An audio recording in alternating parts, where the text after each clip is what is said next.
China has set an official economic growth target of around 5% for 2023.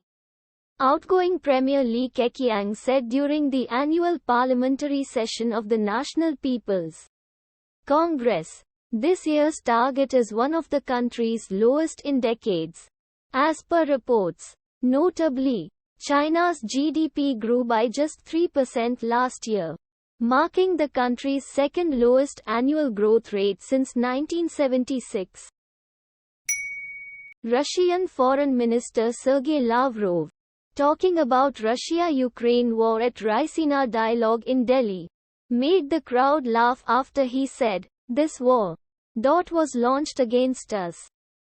The war, launched using Ukrainian people, influenced policy of Russia, including our energy policy. Russia's energy policy will be oriented towards reliable, credible partners like India and China," said Lavrov.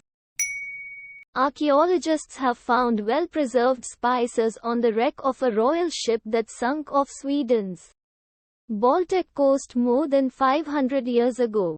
The spices include strands of saffron to peppercorns and ginger.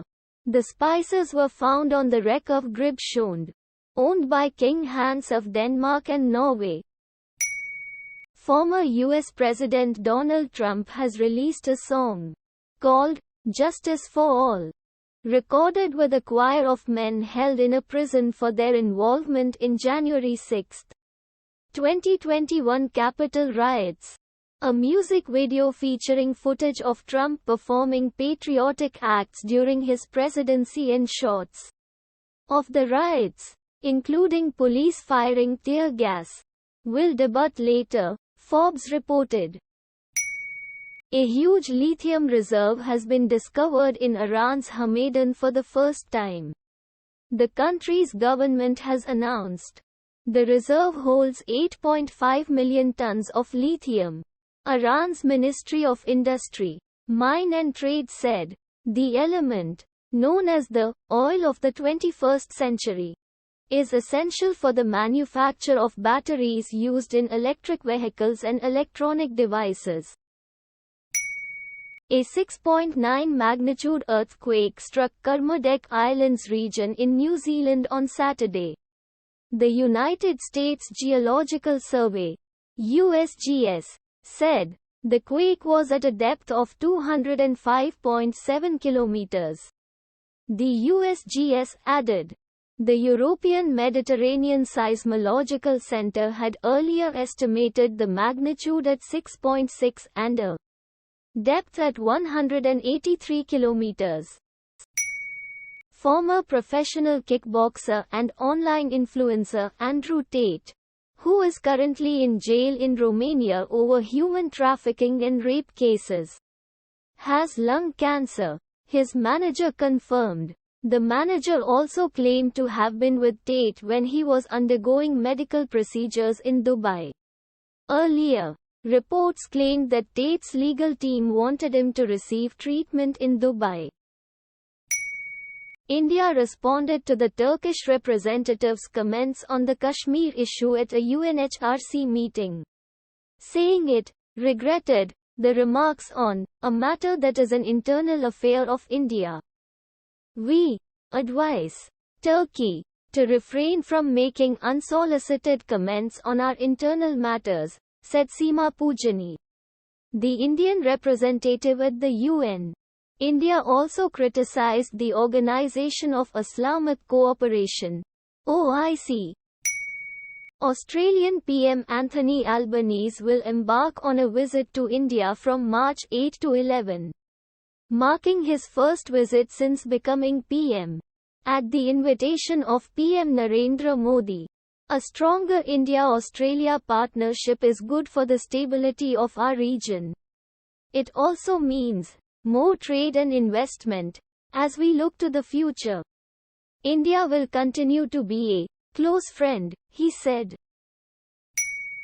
Australia's ex-PM Tony Abbott called PM Narendra Modi and Japan's former PM Shinzo Abe fathers of the Quadrilateral Security Dialogue. Quad. He added that the Quad is almost a unique product and the world should be immensely grateful to both of them. Abbott said that Abe and PM Modi are the only Asian leaders who could have initiated the Quad. Sri Lanka won't allow any country to make the island nation a hub for anything that is harmful to India's national security interests. Sri Lanka Foreign Minister Ali Sabri has said. The minister was responding to a question about bilateral relations taking a hit last year over the visit of a Chinese spy vessel to Hambantota port. The city of Newark in U.S., New Jersey has rescinded a sister city agreement with United States of Kalasa. The purported nation formed by absconding rape-accused self-styled Godman Nithyananda. It cited deceptive circumstances surrounding the fictional country and termed the incident as regrettable. The agreement was entered into on January 12 and it was rescinded on January 18. U.S. presidential candidate Vivek Ramaswamy said, 3 secular religions, of race, biological sex, and climate, have America in a chokehold.